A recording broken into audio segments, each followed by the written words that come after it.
understand why we're procrastinating, and we may not do it any longer. In essence, let's procrastinate with purpose. Okay. If we're going to do it, let's really call it, let's really pay attention to it, and let's have it be our support or our success partner. It gets a bad reputation, I think. People often say, "Oh, I'm a procrastinator," and they see it as like, a subpar section of themselves or a weakness when I don't know, I think you kind of have it wrong. What if it wasn't something you do and therefore you suck at? What if it was something you do and therefore you're brilliant because you understand what went into your procrastination style and you rocked it? And what if that helped you to show up in your life in a way that has you achieving whatever it is you want to have and reaching your goals?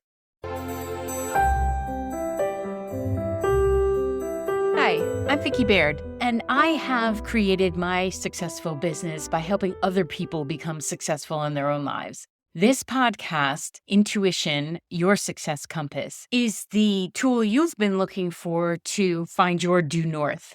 We all have a soul and we all have an internal knowing. And in this podcast, you will learn to combine what your soul knows, your human self's brilliant intelligence, and the connection to the desire to live a life that is fully successful in whatever that definition is for you. Sound good? Good. Now let's get to it. Welcome to this episode of Intuition, Your Success Compass. I'm chuckling a little bit because the topic is about procrastination, and it just occurred to me that I've not done an episode on procrastination, and I know this because I searched my spreadsheet that I have on every podcast that I've ever done and what the topic was, and could not find one. And it just occurred to me as I was hitting the button, have I been procrastinating about a procrastination podcast? Well, not intentionally, but that's one of the things that I think is amazing about procrastination. I think a lot of us do it unintentionally. And then when we become aware of the fact that we are procrastinating, our tendency is to go to beat ourselves up rather than understand, why for art thou procrastinating? So this episode will hopefully shed some light on that. I have very little structure to this because I wanted to stay in the flow of it and use what comes naturally to me in my coaching rather than have, and this is what it means, and this is what it means, and this is what you could do. So I have no idea why I just went to that voice, but that's kind of funny. I will start with the definition of a procrastination because I love that, which is to put off intentionally the doing of something that should be done. It's succinct, but it's also ridiculous. To put off intentionally the doing of something that should be done. Well, the doing of something and then the should, like that's so human, right? Like that's so now human. The shoulds, which often have guilt with them, that I should be doing this, I should be doing that, and we ought to not should on ourselves. And then intentionally the doing of something. Well, I'm going to procrastinate if I don't have a clear goal. So maybe part of the issue is clarity, and we'll talk about that. I believe that most of the time people are incorrectly considering themselves procrastinators when in fact I think they could maybe describes themselves as having a lack of clarity, a lack of direction, or not knowing what it is that they want. So it makes it difficult to identify either of those things. And I feel like there's many categories that procrastination falls into because we're all different, right? I tend to incorrectly estimate the time that is required to complete a task, including driving to places. That's why I love that you can look something up on the maps and know how long it's going to take you, because then I can reverse engineer and I can know when to leave so I have plenty of time. because your gal is probably going to take a left turn where she should have gone right at the time. But I tend to incorrectly estimate the time required to complete a certain task and say, well, I can get that done in 10 minutes when that's not true. And I've learned to do time studies around this, to literally write down what I've done in a day, just a scratch pad next to your computer or note in your phone to keep track of how long did it really take you. We tend to be in a practice of having too much information come in at once, or, quote unquote, multitasking. And I feel like it just gives us bad data. So it's not that we're horrible at things or we can't complete things. We just have too many things going on at once.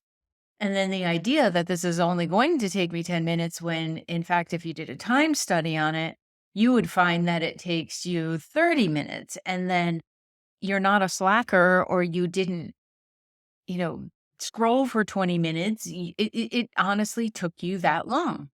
I feel like that there's a combination of poor management. This is true, of incorrectly estimating the time.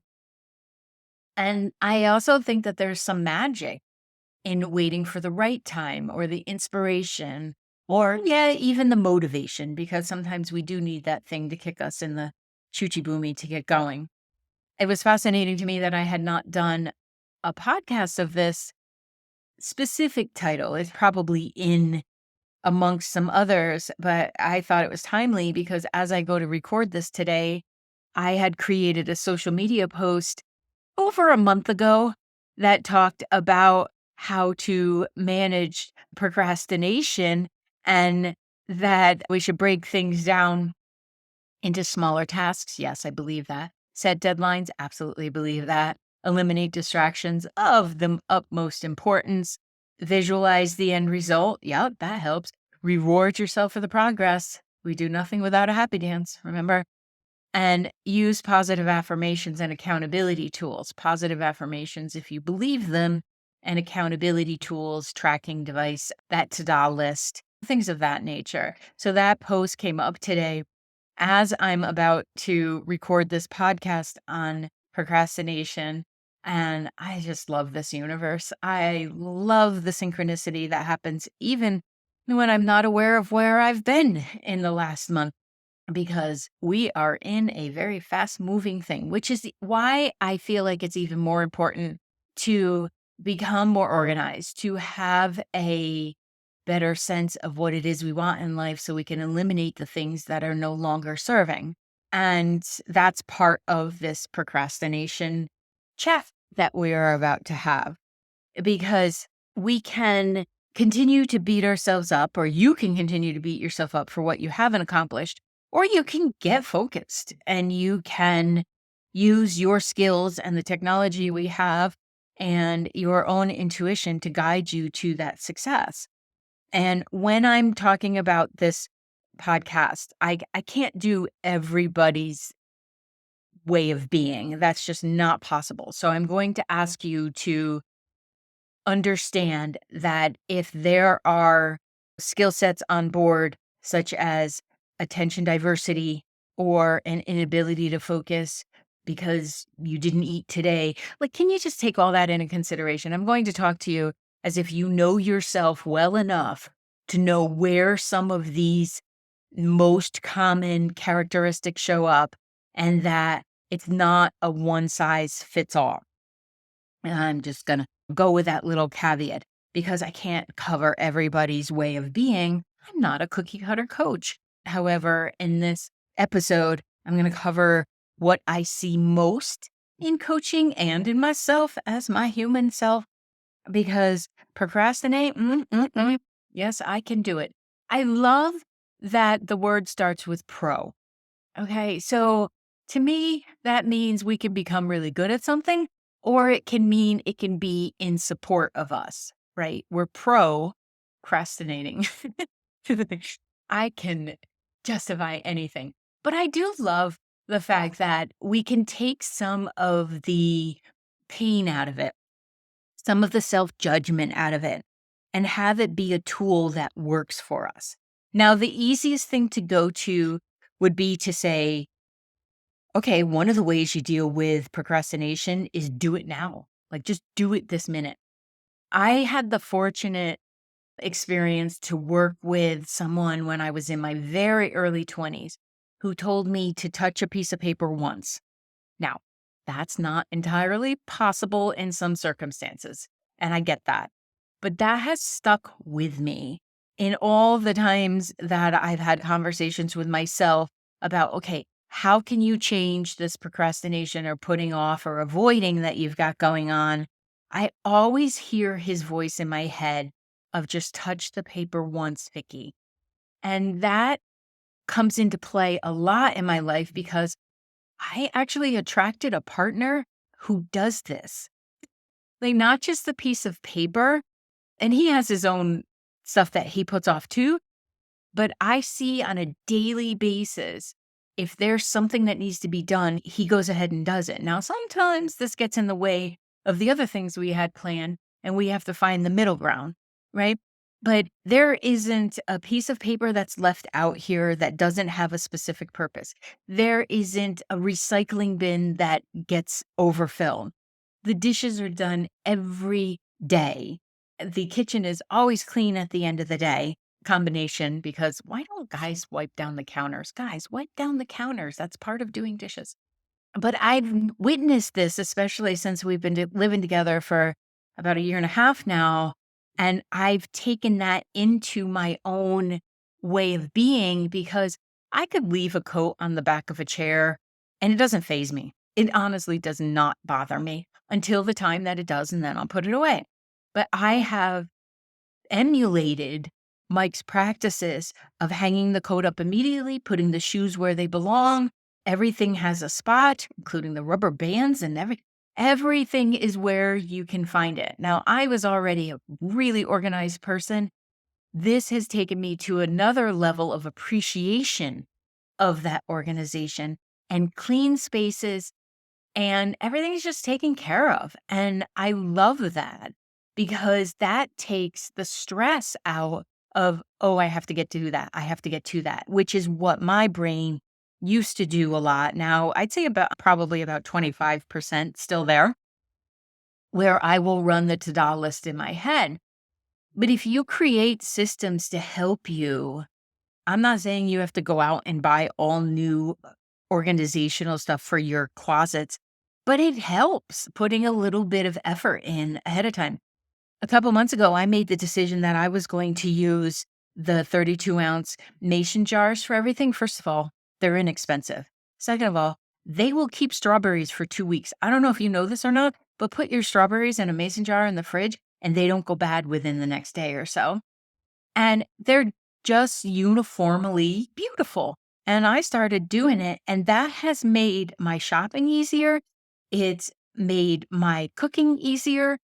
It's made my heart and my eyes very happy when I open that pantry and I'm like, oh, it's just so cute. It's confused for Mike because everything was in bags before and he kind of knew where things were. Now that everything looks the same, his head doesn't know what to do, but he's getting it. So, to the premise of do it now, that may be I really want my front closet to be organized. So when I come home at the end of the day, I start my entry into my home feeling proud of myself and organized, and it affects your energy system. The things that we do not do habitually will make you lack energy, and I'm going to talk a little bit about that later. So if you can create your own version of do it now, handle it now, hang that book bag up and teach the kiddos this because then there'll be less to do. Respond to that email if you're in your block time of email. So that's important too, to have times that are set up to do certain things. But if you can knock something off in less than a minute, I say go ahead and do it because you are going to think about it for another 70, to 300 minutes and beyond when you could have done it just that one time.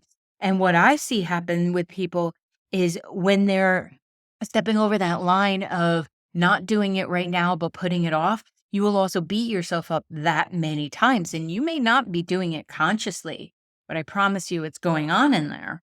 So if you can adopt the do it now and then, have a good feeling about it, you won't be postponing the activity.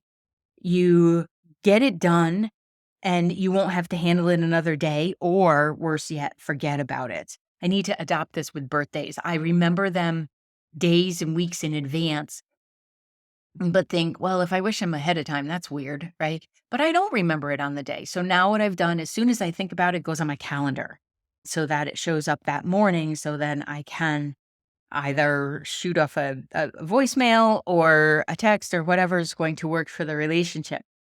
But that do it now is a way to head off the practice of procrastination, because when it gets into practice like that, you will stop paying attention to what you need to do it now. And then it feels less overwhelming. Like, I have a very pretty mundane practice. I fold the laundry right from the dryer. Why? Because if it goes in a basket, it likely won't get done. And that's just my own object impermanence. And I own that.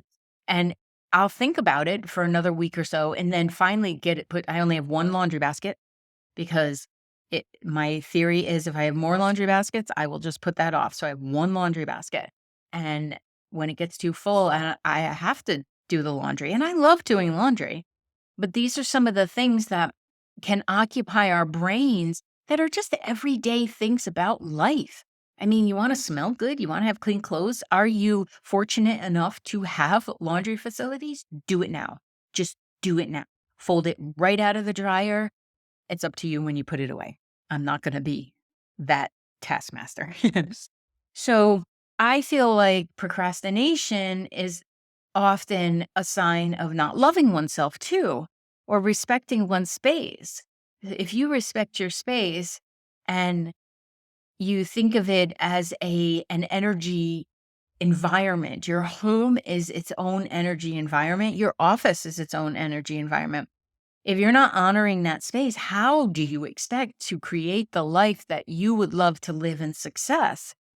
That's not likely to happen in a timely fashion or how you want it to happen because you're not honoring your space. And this isn't to shame anyone. This is to say, hey, let's use the pro of this idea of procrastination to support us, understand why we're procrastinating, and we may not do it any longer. In essence, let's procrastinate with purpose. Okay. If we're going to do it, let's really call it, let's really pay attention to it, and let's have it be our support or our success partner. It gets a bad reputation, I think. People often say, oh, I'm a procrastinator, and they see it as like, a subpar section of themselves or a weakness when I don't know. I think you kind of have it wrong. What if it wasn't something you do and therefore you suck at?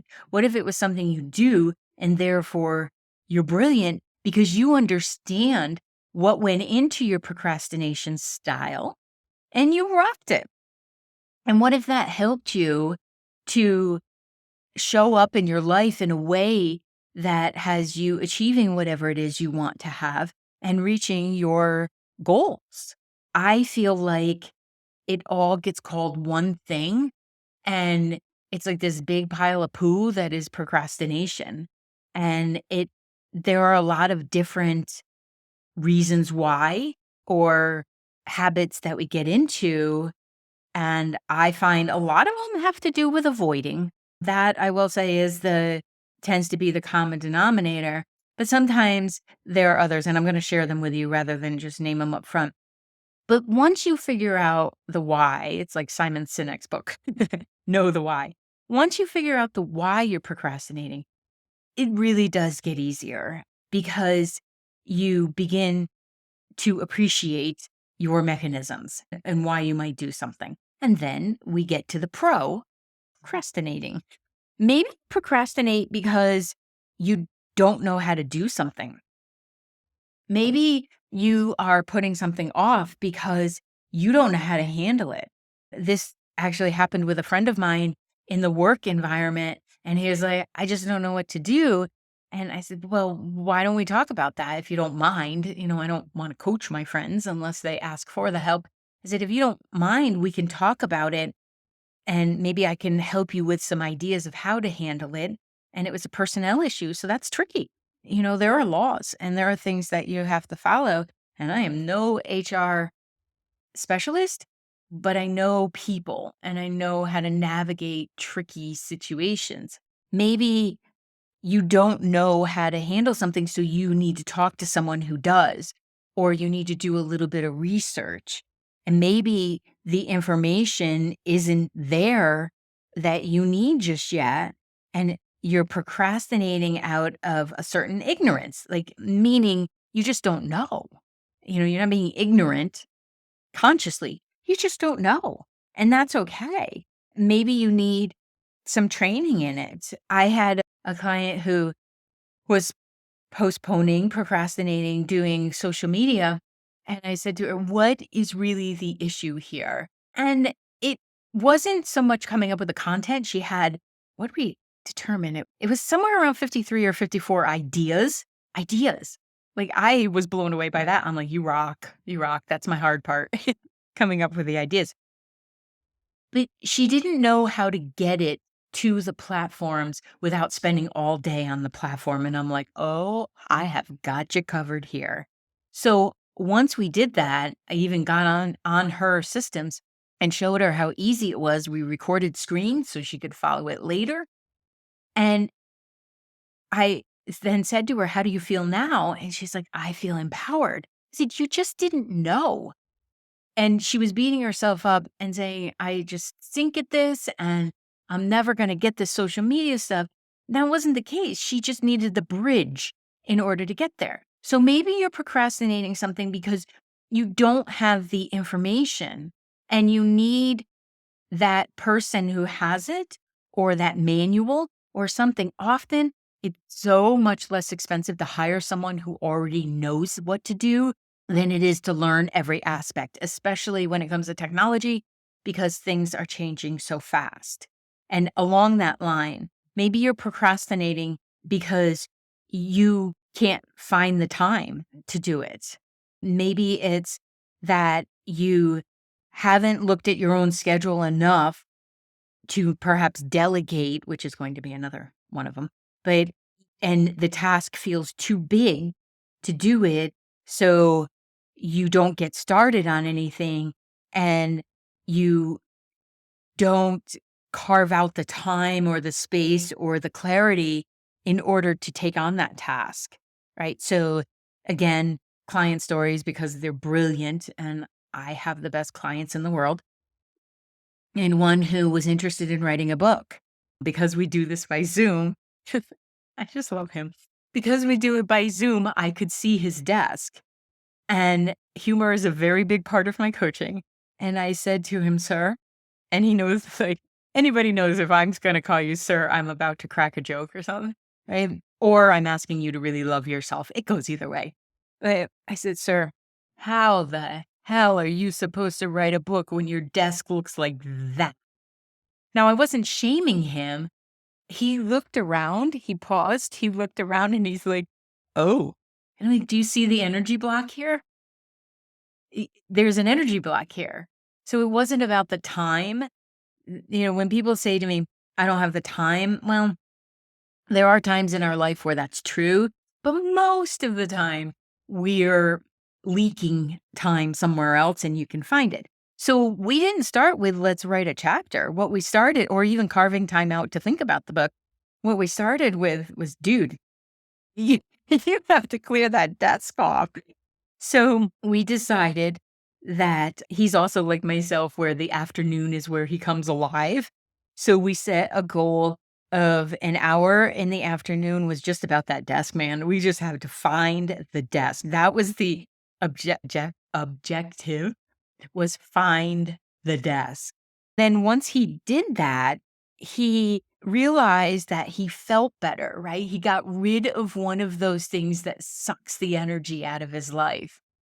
And it was revealing to him that he had been keeping his desk that state of chaos in order to postpone the sitting down and actually writing a book. Because, hey, that's where the success comes from, is actually putting your butt in chair to write the book. We also set some really clear goals for this because you are not going to write a good book anyway in a weekend. I know there are all those seminars and stuff that say, let's do this, but I'm going to need you to contemplate and go into things. So we set up then, if you can take an hour to clear off your desk and then look how you feel, which by the way, will also open up opportunities. You can also take that hour and it becomes your writing time or your creative time or your book working time, whatever it is, right? Because you've already proven to yourself that you do have the time. Now, maybe you procrastinate because you don't like the task, the duty, the job, the just the ta-da that has to be done. And that's some of what he was doing, right? He was putting off cleaning off his desk because he said he didn't like to do that. But once we made it a condition of his coaching, like before we meet next, you better have cleaned off that desk because let's face it, we all need accountability. And that's some of what I provide. And I love that. I'm never going to slap somebody on the hand for not getting it done, but I am going to ask you what got in the way. Why didn't it get done? So I am a firm believer that if you don't like something, you can be creative enough to to have a workaround. So if you own your own business and you don't like doing a certain aspect of it, there are all kinds of amazing VAs that you can hire to do this. In my own business, I do not like voicemail jail. I don't like email jail. I don't like the back and forth. I like conversation. I don't like are you available this time, that time, that? Nope. Give me 2 times you're available and we'll put it in the calendar. If you're someone who's going to go back and forth with me like that, you are going to talk to Enrique because he's wonderful at customer service and I don't like it. Back when everything was voicemail, I had an assistant then. She loved returning mails. She even loved if it took 2 or 3 tries to get to the person. I didn't. So she handled that. Everybody was happy. She was employed. I didn't have to do it. Clients got taken care of. If there's a way that you can delegate it, you need to do that. And nowadays, with the brilliant assistants that we can connect with, I use a service called iWorker and tell them I sent you. And someone who can pretty much do anything if you have a business. And they have a wonderful message and they're all about helping the people that work for them and, not just making millionaires of themselves. So if you're someone who doesn't like to dust, you don't want to do the deep cleaning that's required. We all live in place. We all create dust and stuff. Hire somebody to come in once a month. It's not as expensive as you think it is. So do the research and see if there's something that can work there. I had another client she's brilliant director, but she didn't like doing and leading meetings. And I said, well, could you empower someone else on your team who could lead the meeting maybe twice a month? She still had to lead the meeting. I mean, you're a director, step up. But I said, could you have 2 other people? Because what that did, and divide up who's leading, what that did was also cross-train, right? Because no one is indispensable. And sometimes stuff happens in our life and you may be out of work, but you just empowered your team to lead and you got rid of something you didn't like to do. You just have to think creatively and think about what would be something that will help the overall success. See how when you change this from being I'm a procrastinator, I suck at these things, to let me use my creativity and my curiosity and how I show up best in the world and how I live my life with ease. And to really manifest and create the life you want to use, you need to think creatively. Maybe goes along the lines of not wanting to do or not liking to what you do. Maybe you took on something with the should idea.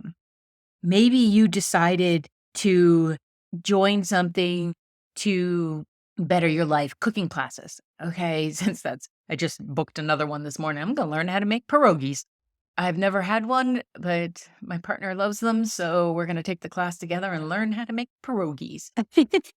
So what if you said you'd sign up for a cooking class because other people said you needed to learn to cook better, or you should do it because that will help you eat better. What if you're procrastinating signing up for those things because you don't really want to do it? Well, get honest with yourself. If you don't really want to do it, there are a whole heck of a lot of other ways that you can, improve your eating without having to sign up for something you don't want to do. And I'm a firm believer that if we line up for something we don't want to do, something will show us and get in the way. And I would not want to take a cooking class I didn't want to take because that's looking for a cut finger or something. If something is lit with shoulds and you find yourself procrastinating about it, please take a look at it. Please look at it in depth to see, am I doing this because I feel some sort of guilt around it and I want to alleviate the guilt? And you may have to stop procrastinating about truth. But if you really don't want to do it, don't do it. Maybe you need time to think things over. This is one of my favorite parts about procrastination because sometimes we are waiting for the alignment or the inspiration to show up. And I think that's tapping into your own creativity. You can feel when it's an excuse and when it's something that feels truthful. I'm not doing it at this moment because it just doesn't feel right. And if you are someone who's ever created a project, worked on, a painting or a fiber art or pottery or something, if you were really tapped into your creative self, it is necessary that you listen to that because if you try to force it, you're likely going to do whatever it is over and over again. You are going to create more of a problem for yourself than if you actually listen to the pause that was necessary. You may find yourself distracted doing other tasks. I used to call this, there's a difference, right? There's I'm wandering around, moving my body, waiting for inspiration to drop in. That's, of course, if something's not due in the next half hour. But there's also what I call going to Staples for Paperclips. So Staples is an office supply store where I live. And I once said to a client when she was giving me a line of hooey about why she couldn't get something done, I said, it feels like you're going to Staples for Paperclips. And she's like, what? And then I had to ask my guides, what? And I said, what does that mean? None of us really need a paperclip. Like, it's not a life-saving device. It's not going to completely throw off your ability to do your work if you don't have a paperclip. I mean, you can even rip the corners of the paper and create it a locking in so that it stays together, or there are staplers, right? But all of a sudden, something in your subconscious will convince you that you have to drive across town to go get paperclips at Staples because it's imperative at this moment. Nope, that is your subconscious working because it's putting things off. Now, what I would do is say, I can feel you that you think running to Staples for paperclips or going out to mow the lawn right this moment because, I don't know, is the grass going to grow a foot in the next 10 minutes? Or suddenly checking social media because you have to respond to the 2 responses you got on your post. You could look at them and question, is this me avoiding what I need to do? Or do I feel like if I postpone for just a moment, that something will drop in that is brilliant, that is something that is worthy of the pause? It's important to give yourself the permission to consider this. Because if you don't, one, you may miss some brilliance. But the other thing is, again, you may be beating yourself up. The other part that I think is brilliant about this is sometimes in that pause, the solution drops in, often in that pause. So if you have the time, stop calling yourself a procrastinator and start referring to yourself as someone who is brilliant and is feeling the energy of the alignment. There were times when I was teaching classes in person, I did not have it written ahead of time. I would be going into the class not exactly knowing Like, I obviously had a framework, I had announced what the class was, but I didn't have the actual what we were going to do, and then half an hour before it started, I would have the full download, and I would know what I was going to do, and that happened because the group had to form before I had the best direction for the group, and I would always be fascinated about how it turned out that, we ended up with the people who showed up having one thing in common, and I could direct the class directly to that because I wasn't locked in to what the class had to be.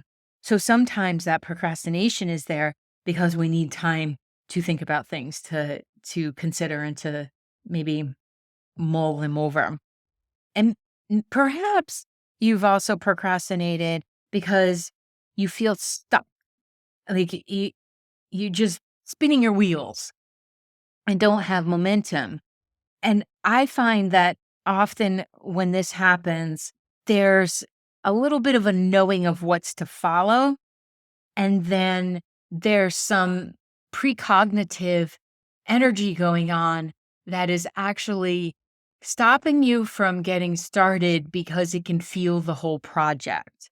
So, for instance, if you've ever done a project at home, you know that one thing can lead to another, can lead to another. So, you may ignore the fact that the baseboard needs to be completed or that light fixture is really atrocious because once you fix that light fixture, you may look at your curtains and go, "Oh my lord, those are not attractive." Or you may think that wall has to go, and there's some part of you protecting your energy field and your energy resources and saying, "Let's just not get started on that. Let's just avoid looking at it because it's going to set off a whole other list of projects." But what I think happens here, it's a undermining of the joy that will come from completing those things. So that's where in my social media post where I said break them down into smaller steps. Like just take on the one thing and even say to yourself, I'm going to do this one thing and then pause. I'm going to do this one thing and then pause and see how I feel after that or feel how I feel after that. And if you can do that and say, I'm only going to do this one thing, and when that gets done, embrace it and live in the success of it, the other things that might be right behind it that you knew precognitively were there, like you felt it, you knew yourself well enough that it was going to come. You can give yourself that space and kind of live in the glory of what you've accomplished. And then it doesn't feel like you have to procrastinate because you've honored your time and didn't feel like you have to cram it all into one thing. Okay. So I would love to challenge you to look at yourself and really pay attention to something the next time you feel locked up, because there's a couple reasons that this will happen and that you are procrastinating, not just locked up, but that you're procrastinating. And what I'd like you to do is pause in that moment and ask yourself, okay, am I feeling that there's a lot of things after this? We're human. There's always going to be things to do afterwards. We got to stop freaking out about all that. It's a joy to take care of our homes. It's a privilege to have a home to take care of. It's a privilege to have a job and to have relationships. If we can flip the script from something that it's too much to do to I get to do it, you can then clarify what it is you don't want to do and delegate. Then the idea of procrastination won't need to be there. One of the activities you could do is to put the thing that you need to do that you tend to procrastinate the most, maybe put it off first thing in the morning. I'm sorry, don't put it off. You accomplish it first thing in the morning because when you get that thing that you're like, "Oh, I hate doing that thing," the others will fall into place afterwards because you just set yourself up for success. And then pay attention to what drains you. If something that you're doing and you have to do it on a regular basis drains you, get creative. Find someone who loves to do that. Set your spidey senses out and attract somebody that the thing that you don't love to do, they love to do. One of my clients does landscaping, and he is happiest when he is on that lawnmower. And he brings that energy to his clients. Maybe they like to do it, but they don't have the time to do it. And he brings that energy every time he does their lawn because he's so grateful that he gets to mow lawns, that it just benefits everybody. Have an idea, follow yourself around, pay attention to the things that drain your energy and that you just don't want to do and you may be putting them off because you don't want to do them. And then, find somebody who does that. Now, the other thing that I would like you to do is create a place for yourself. I was going to put this first, but I want it to be at the end so it's the last thing you hear. You need to set aside some time for yourself that is for you, where you're not doing anything. Because often procrastination happens because we just want a little bit of space, a little bit of breathing space, especially in this fast-paced world we live in. So maybe it's a morning, maybe it's the evening, maybe it's at lunchtime, you sit in your car and you have a few moments of breath. It's a time to be by yourself, to do whatever you want, play, relax, rest, read. I love picking up a book and reading a couple chapters and calling that my time. It's sacred. It has to become sacred, meaning that it is non-negotiable, that you do it for yourself. It will get scheduled away if you don't do that, and it'll become one of the things that you procrastinate most on because other things go in front of the list. However, you will stop procrastinating on other things if you have the sacred time. If you feel filled up, that is when you can shift life to joy and appreciation and the getting to do things rather than the having to do things. And when you are creating this in your life, it needs to go on your calendar. It has to become something that you get to acknowledge and you block that off. Maybe you barter time with another parent and you trade off kids, or maybe your partner wants to, like tonight, Mike bowls on Monday nights. Well, I have made this my time on Monday nights. I do whatever the heck I want. Sometimes it's watching, a Disney zoo show. Sometimes it's needle felting. Sometimes it's getting in a really tough HIIT workout because he doesn't like them. And other times it's connecting with my granddaughter when she's available. She's, almost 17, so it's tough to get a hold of her sometimes. But I love that about her life. But having that space and having that time and knowing that Monday nights are my time, I also love that he gets his time in bowling. And we do this, and it's taken a little bit in our relationship for him to recognize that, oh, these evenings or afternoons or mornings, they're important because if I don't have them, you do not want to live with Vicky. So where can you set aside your sacred time? Where are you going to spend some time with you, loving you, and make that your first item that you get curious in order to be proactive in this procrastination habit? Let me know what you come up with. I'd love to celebrate your sacred moments as well as your joy of no longer procrastinating things, doing it now, and feeling the freaking sense of utter exaltation of yourself that comes with that. You will feel like a pretty badass when your laundry's folded right out of the dryer, I gotta tell you. So go for it. Give it a try, and I'll see you in the next episode. Thank you for listening to this episode of Intuition, Your Success Compass. I appreciate you being here. If you would like more information about developing your intuitive skills, removing those blocks, and creating the life that feels the most successful to you, then head on over to vickybaird.com. That's VICKIBAIRD.com. And check out the courses, the groups, and the Spaces app That will allow you to be part of our community and know about upcoming events and specials. Thank you so much, and I'll see you in the next episode.